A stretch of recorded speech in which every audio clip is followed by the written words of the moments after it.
Seguindo as aspirações do presidente Lula de abrasileirar o preço dos combustíveis, no final do mês de maio desse ano, a Petrobras anunciou o fim do preço de paridade internacional, o PPI, sendo uma medida que obviamente aumenta a popularidade do governo, mas que cria uma disparidade entre o preço nacional e internacional dos combustíveis derivados de petróleo. Mais cedo ou mais tarde uma mudança se faria necessária. E essa mudança chegou, com um reajuste de 16% para o preço da gasolina e 26% para o diesel. Mas como em todas as situações, existem dois lados de uma mesma moeda, e onde normalmente surge um problema, surge também uma oportunidade. Hoje veremos quais fundos imobiliários podem se beneficiar dessa medida, e como você, investidor, pode tirar vantagem disso.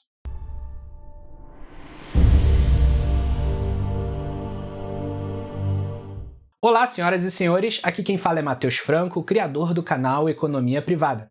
E antes de começarmos o tema de hoje, vou pedir encarecidamente para você já deixar sua curtida aqui embaixo, também aproveita e se inscreva para se juntar a todo mundo que já é inscrito aqui no melhor pequeno canal de finanças e investimentos do YouTube. Bem, meus amigos, visto que atualmente o cenário internacional está vivendo uma realidade de aumento da demanda por petróleo, enquanto a oferta apresenta baixas históricas, a simples lei da oferta e demanda produz um aumento de preços incompatível com um modelo que não siga os padrões de precificação internacional. Afinal, sendo o Brasil insuficiente na produção e refino dos seus derivados de petróleo, como poderíamos comprar no mercado internacional um combustível mais caro e vendê-lo no mercado interno a preços mais baixos? Simplesmente não podemos. Tanto é que, no meados desse mês de agosto, o Sindicato das Empresas de Transporte de Cargas e Logística de Minas Gerais emitiu um alerta sobre um potencial desabastecimento de diesel naquele estado. Como causa da falta de abastecimento, teríamos justamente a impossibilidade da importação desse combustível, visto que as empresas do setor seriam obrigadas a comprar um produto caro no mercado internacional, arcando com todos os custos envolvidos na importação, e vendê-lo por um valor mais reduzido no mercado nacional. A partir desse imbróglio que se formou, pairava no ar qual seria a medida tomada pelo governo para remediar a situação. Em governos anteriores do PT, já se vivenciou a situação da Petrobras ficar como responsável de arcar com o prejuízo de um cenário semelhante, o que a levou a ser considerada a empresa mais endividada do mundo em meados de 2013 durante o governo Dilma. 10 anos depois, o governo Lula resolveu ir por outro caminho e anunciou o reajuste no preço dos combustíveis já mencionado na introdução ao vídeo de hoje. Até o dia 14 de agosto, um dia antes do reajuste ser anunciado, a defasagem em relação ao preço praticado no mercado internacional chegava a ser 27% para o preço da gasolina e 28% para o diesel. Mais recentemente, em 18 de agosto, após a medida de reajuste, esses valores já haviam caído para 11% em ambos os combustíveis,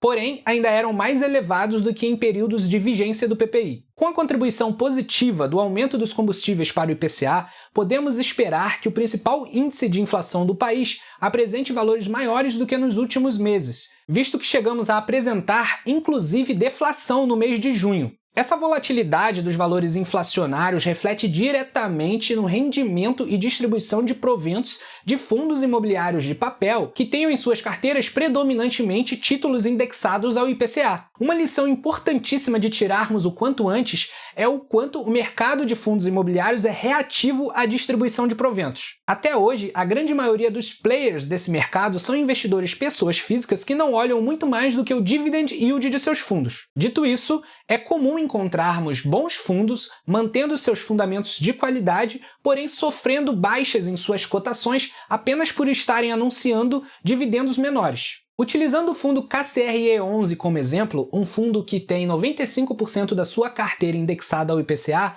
podemos ver como a distribuição de proventos tem variado nos últimos meses. O fundo chegou a distribuir R$ 1,47 no mês de maio, porém distribuiu apenas 90 centavos no mês passado. Conforme consta no relatório de julho do próprio KCRE11, o resultado auferido nesse mês está relacionado com a variação do IPCA dos meses de abril e maio.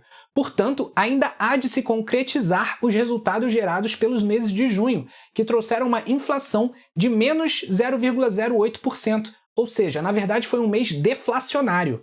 É claro que não é possível dizer com certeza que o mercado vai reagir a esse próximo mês de rendimentos menores, derrubando a cota do KCRE11 e de outros fundos de papel indexados ao IPCA. Porém, podemos sim olhar para o passado quando formos tentar antecipar movimentos futuros. Afinal, a história nunca se repete, mas ela frequentemente rima. E é justamente esse o ponto que eu quero trazer para vocês hoje, as oportunidades que a irracionalidade do mercado pode nos oferecer. Se a cotação de um determinado fundo sofrer enquanto o mesmo mantém os seus bons fundamentos, estabelece-se uma clara oportunidade de compra. Sintetizando todas as informações trazidas hoje, nos fundos de papel com dívidas indexadas ao IPCA, veremos um baixo desempenho de dividendos referentes aos meses com baixa inflação de maio e junho, o que pode refletir, sim, numa queda das suas cotações no mercado. Em seguida, existe a tendência de uma retomada inflacionária já iniciada em julho, mês em que a inflação veio acima do esperado, e que provavelmente será reafirmada e continuada com a inflação de agosto, ainda a ser anunciada, que levará em conta o aumento mais recente dos combustíveis em todo o território nacional. Para reforçar essa teoria, podemos olhar para o Boletim Focus, que é publicado semanalmente pelo Banco Central e traz as principais expectativas em relação à economia. No dia 31 de julho, a expectativa de inflação para o final de 2023 havia sido baixada de 4,90% para 4,84%. Porém, na última segunda-feira, essa expectativa já havia sido elevada para 4,90% novamente. O investidor que ficar atento a essa volatilidade inflacionária poderá agarrar boas oportunidades de compras de bons fundos de recebíveis indexados ao IPCA a descontos que não deveriam existir, caso o mercado de fundos imobiliários brasileiro fosse mais eficiente. Aproveitando a deixa sobre a ineficiência do mercado financeiro brasileiro, você se surpreenderia se eu te dissesse que, apesar do nosso mercado nacional de ações e fundos imobiliários ser bem mais imaturo que os mercados internacionais, o brasileiro ainda mantém, em média, mais de 95% dos seus investimentos dentro do nosso país? Assista esse próximo vídeo do canal, no qual eu elenquei bons motivos para você começar o quanto antes a estudar sobre investimentos globais e começar a diversificar a sua carteira internacionalmente. Muito obrigado por dedicar o seu tempo a assistir ao meu vídeo e até a próxima semana.